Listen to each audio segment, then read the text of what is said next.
I greet you all. Another wonderful day. Anytime we get a chance to see the sun shine, we can take a deep breath unaided. It's a good day.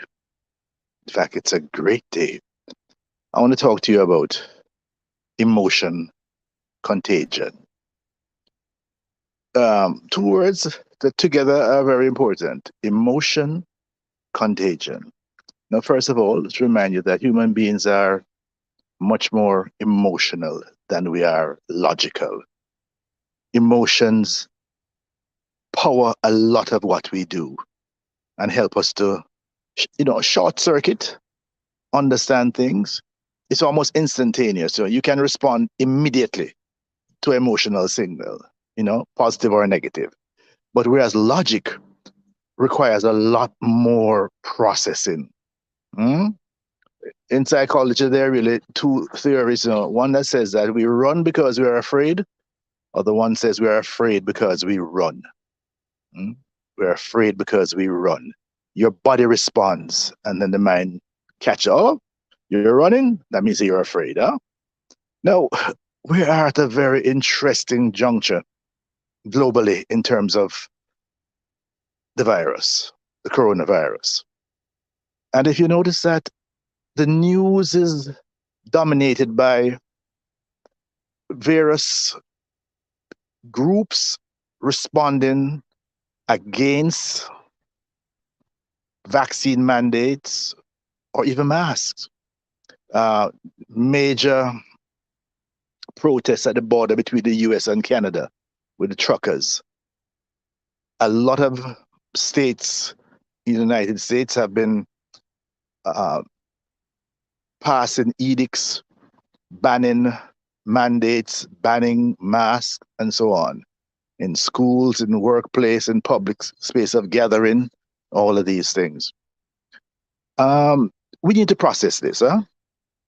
I want to start with the premise that look, we know that emotions are more contagious than any known virus, especially negative emotions. When something starts spreading, it just goes right through the entire population. And if you notice that a lot of people now are really comfortable and say, boy, I am not involved in any more vaccination. I don't even want to wear no mask anymore. Listen, you're on your own with that one, huh? You're on your own.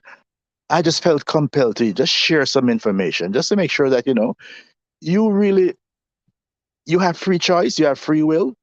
But remember that ignoring reality does not exempt you from the consequences of reality. So you really owe it to yourself to get as much information as possible. Yesterday, I was in a very interesting conversation where, with someone I know very well, who otherwise a very intelligent person, said, did I see this information that the lead team of one of the major drug companies that produces the vaccine have all dumped their stocks? The CEO, deputy CEO, all the senior people have sold millions of dollars off their stocks. I said, where do you get that information from? Instagram. It was on Instagram. Okay. Well, you saw it on Instagram. Did you cross check it? Did you fact check it? Did you check any other place that could have and would have carried that information? Because if that's true, that would send a serious signal to the marketplace that the lead team in one of our major vaccination pharmaceutical companies dumping their stock. So another colleague who was in the conversation said, but we can do that simply. Something this big would have to be shared with the regulators and would definitely be on Bloomberg. So he used the same device, his smartphone, and then went on Bloomberg site, asked a few questions and checked. No information regarding that. So that we shared this the first person that, look, you understand that clearly that is questionable information. Any company that tries to sell off that much of its stock and the lead team are selling off their stock, that would have to be reported, that would have to be documented, and it would be big news. He also went on to say not only did they sell off their stock, but they came off Twitter. They closed their Twitter account, just disappear. Now you see how fashionable it is now for you to accept these kind of things because they're entertaining. Hmm? And you can now justify your own ignorance. So, folks, the reality remains the same.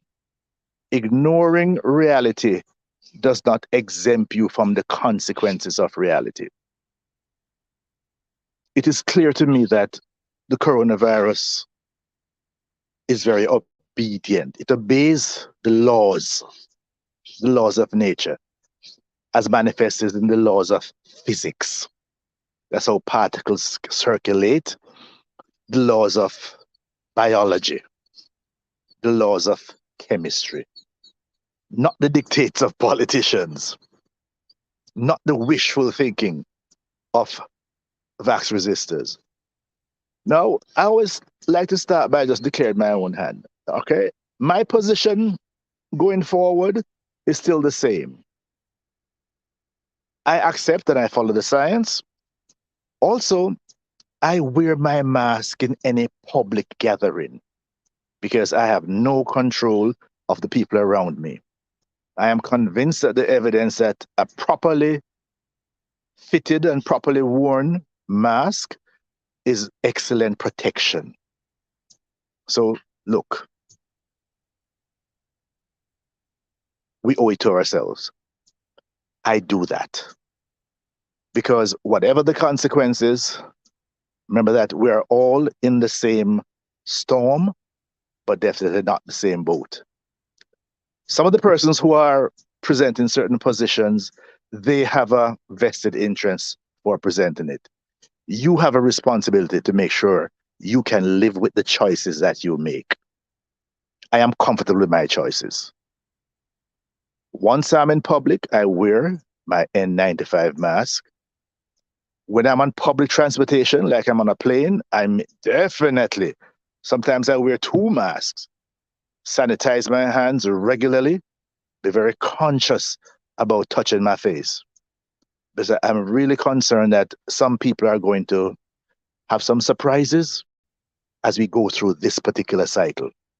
But you have a responsibility to save yourself. Hmm? Remember that emotions are more contagious than any virus. And once we start sharing these kinds of emotional interference, that where the feelings have now shifted more towards negating mandates and negating even the wearing of masks. You know, remember also that if you are in a society that the proportion of persons who are vaccinated are low, you cannot compare your behavior to one in which large numbers of people are vaccinated. There was a recent poll in Jamaica, which is almost a waste of money, because if we have a situation where less than 23% of the nation is vaccinated, then any poll you're going to take is going to substantiate that. And the poll is saying that upwards of approximately 70% of persons are against vaccine mandates, against taking vaccinations, and so on. C'est la vie. Hmm? But you need to save yourself. Huh? Make sure you can live, and no pun intended now, you can live with the consequences of your action.